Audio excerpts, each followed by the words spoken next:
Hello दोस्तों, Shekhar Rajput channel में आप सभी लोगों का स्वागत है। आइए हम लोग यूपी बोर्ड की बात करते हैं।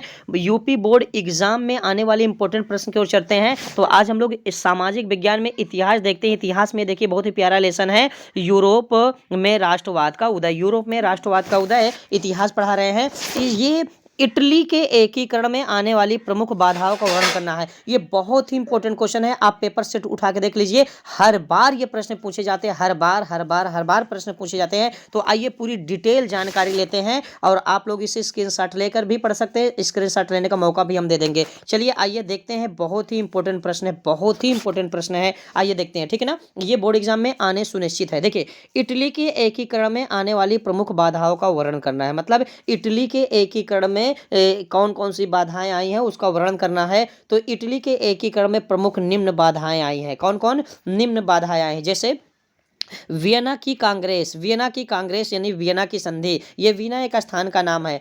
अनुदारवादी शासक, ठीक है ना, पोप का शासन, ठीक है ना, राजनीतिक विखंडन का लंबा इतिहास, ठीक है ना, विदेशी शक्तियों का आधिपत्य। तो ये क्या है, वन बाय वन हेडिंग अगर हम लोग पढ़ेंगे तो सारी चीजें हमारी समझ में आएगी। अगर आप चैनल पर नए हैं तो चैनल को सब्सक्राइब कर लीजिए, बेल आइकन के घंटे दबा दीजिए, ताकि जितनी वीडियो हम पढ़ा के अपलोड करें आपके पास सारी नोटिफिकेशन पहुंच जाए, मैसेज पहुंच जाए, आप पढ़ना स्टार्ट कर दीजिए। ये 2023 के लिए इंपॉर्टेंट क्वेश्चन है, ठीक है ना, board exam class 10 UP board के लिए, क्लास 10 वालों के लिए है। तो आइए हेडिंग बाई हेडिंग हम लोग देखते हैं। तो आप यहाँ देखेंगे कि यहाँ कई हेडिंग दिया है। वियना की कांग्रेस है, अनुदारवादी शासक है, पोप का शासन है, राजनीतिक विखंडन है। तो आइए हम लोग हेडिंग उठाते हैं, पोप का शासन। क्या उठाते हैं? पोप का शासन। आइए, बहुत ही प्यारी हेडिंग है, बहुत ही प्यारी हेडिंग है, पोप का शासन। देखिए पोप, देखिए पोप का शासन जब था तो क्या क्या हुआ, इटली के एकीकरण में कौन कौन सी बाधाएं आई। देखिए पोप का शासक, पोप का शासन मतलब पोप एक इंसान है, मनई है, ठीक है ना, मनई है, ठीक है ना, कहीं कौन स्थान का नाम है, मनई है, जानवर नहीं है, ठीक है ना।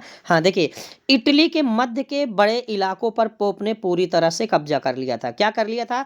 इटली के मध्य मध्य के बहुत बड़े इलाके पर पोप ने पूरी तरह से कब्जा, मतलब इटली है तो इटली का ये मध्य भाग है, तो पोप ने ये पूरे इलाके पर मध्य भाग में क्या कर लिया था? कब्जा कर लिया था, मतलब अपना शासन जमा लिया था, ठीक है ना, कब्जा कर लिया था। या खुद को ईसाई जगत का नेता मानता था। कौन? पोप।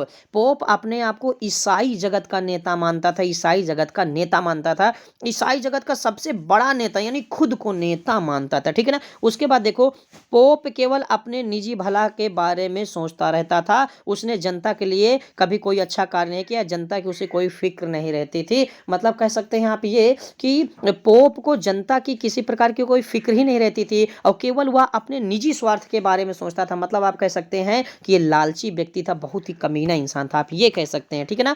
तो इटली के मध्य भाग पर इसने क्या किया था? कब्जा कर लिया था। अब ये खुद को क्या समझता था? ईसाई जगत का नेता मानता था।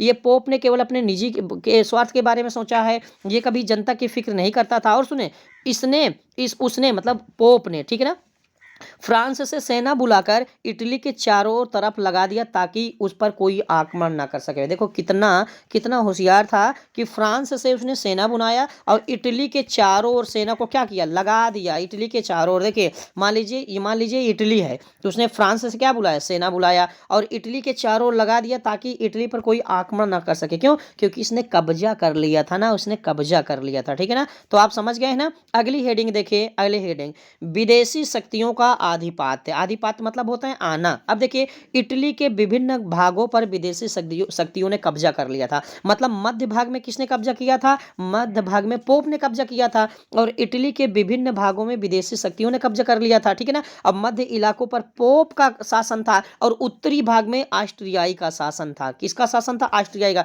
मतलब इटली को अगर आप देख सकते हैं तो पूरी तरफ से मतलब चारों ओर से घेर लिया गया था, आप ये कह सकते हैं। देखिए, इटली के विभिन्न भागों पर विदेशी शक्तियों ने कब्जा कर लिया था। विदेशी शक्तियों ने मध्य भाग में किसने कब्जा किया था? किसका शासन था? पोप का शासन था। और उत्तरी भाग में देखो किसका? ऑस्ट्रेलिया का शासन है। मतलब पूरे इटली को पूरी तरफ से कब्जा कर लिया गया था। अगली हेडिंग बहुत प्यारी हेडिंग है, बहुत ही सुंदर हेडिंग है। कौन सी है? वियना कांग्रेस। क्या है? वियना की कांग्रेस। देखिए नेपोलियन भी मनाई था। अच्छा, नहीं कहेंगे कोई देश का नाम है क्या? नेपोलियन भी मनाई था, इंसान था। आप पूरी जानकारी लीजिए। हमें बोर्ड 1 महीने बचे हुए यार, मैं पेपर पढ़ाऊँ कि आपको पूरी डिटेल जानकारी दूँ? आप समझिए बात को, ठीक है ना? 1 महीने में आपकी तैयारी करवाना, अच्छा परसेंटेज बनवाना है। इधर देखिए भैया, नेपोलियन ने सारे इटली को जीत लिया था। नेपोलियन ने क्या किया? नेपोलियन ने सारी इटली को मतलब जीत लिया, मतलब एकदम तहस-नहस कर दिया इटली को। वहाँ एकता का प्रचार-प्रसार कर दिया। इटली को जीतकर वहाँ एकता का प्रचार-प्रसार कर दिया। लेकिन जब नेपोलियन हारा तो क्या हुआ? वियना संधि हुई, उसकी वजह से इटली के फिर से टुकड़े-टुकड़े हो गए। वहीं के राजा को फिर से वहीं पर राजगद्दी पर बैठा दिया गया। मतलब कि नेपोलियन ने पूरी इटली को जीत लिया था, ठीक है ना? और एकता का प्रचार-प्रसार कर दिया था। लेकिन जब ये हारा तो वियना संधि हुई। वियना में लोग इकट्ठा हुए, एक स्थान का नाम है वियना, एक स्थान का नाम है। लोग वहाँ इकट्ठा हुए और इसमें पूरी डिटेल में दिया, आप रट्टा मारिए ना, मैं आपको समझाने का प्रयास कर रहा हूँ। फिर से इटली के टुकड़े-टुकड़े हो गए और वहीं के राजा को वहीं के गद्दी पर बैठा दिया गया। और यहाँ एक लास्ट हेडिंग है, अनुदारवादी शासक। ये शासक निरंकुश थे, मतलब केवल अपने बारे में सोचते थे, जनता की कोई फिक्र नहीं रहती थी। ये आलोचना तथा असहमति सहन नहीं करते थे। मतलब बहुत ही चलिए अब क्या ज़्यादा बोले, सुबह-सुबह आप बात को समझ गए होंगे, तो ये बहुत ही प्यारा प्रश्न है। इटली के एकीकरण में आने वाली बाधाओं का वर्णन करना है। आप देख सकते हैं क्लास 10th की बात कर रहे हैं। जी हाँ, हम क्लास 10th की बात कर रहे हैं। जी हाँ, हम क्लास 10th यूपी बोर्ड की बात कर रहे हैं। UP board 2023। ऐसा नहीं है कि 2024 में नहीं पूछे जाएँगे, ये तो फर्जी बात हो गई ना। लेकिन फिर भी आप 2023 में अगर पढ़ रहे हैं तो आप देख लीजिए दोस्तों। चैनल को शेयर, सब्सक्राइब, लाइक, कमेंट करना शुरू कर दीजिए और नए हैं आप तो चैनल को सब्सक्राइब कर लीजिए, ताकि बेल आइकन की घंटी आप दबा दीजिए, ताकि आपके पास सारी नोटिफिकेशन पहुंच जाए और हम आपको इसी तरह अच्छी से अच्छी तैयारी करवाते रहेंगे। इंपॉर्टेंट क्वेश्चन लाते रहेंगे। आप बिल्कुल परेशान मत होइए अगर आपकी तैयारी नहीं हुई है, ठीक है ना? आप साल भर किसी काम में व्यस्त थे, आपके घर की मजबूरियां थी, आप कोई काम धाम कर रहे थे, या किसी कारणवश से आप पढ़ नहीं पाए हैं, तो आप 1 महीना हमारे चैनल पे आप कंटिन्यू पढ़िए, आपकी सारी तैयारियां हो जाएंगी, कोई समस्या नहीं आएगी, कोई किसी प्रकार की समस्या नहीं आएगी। और इस चैनल पे हम आपको हिंदी तैयार करवा देंगे, इंग्लिश के क्वेश्चन से तैयार करवा देंगे, सप्लीमेंट्री में आपको ट्रू फॉल्स तैयार करवा देंगे, सुटेबल चुनने वाला, मतलब सारी तैयारी आपके करवा देंगे। आप जितना अधिक हो सके चैनल को शेयर, सब्सक्राइब, लाइक, कमेंट करना शुरू कर दीजिए। ओके दोस्तों, थैंक यू। जय हिंद, जय भारत।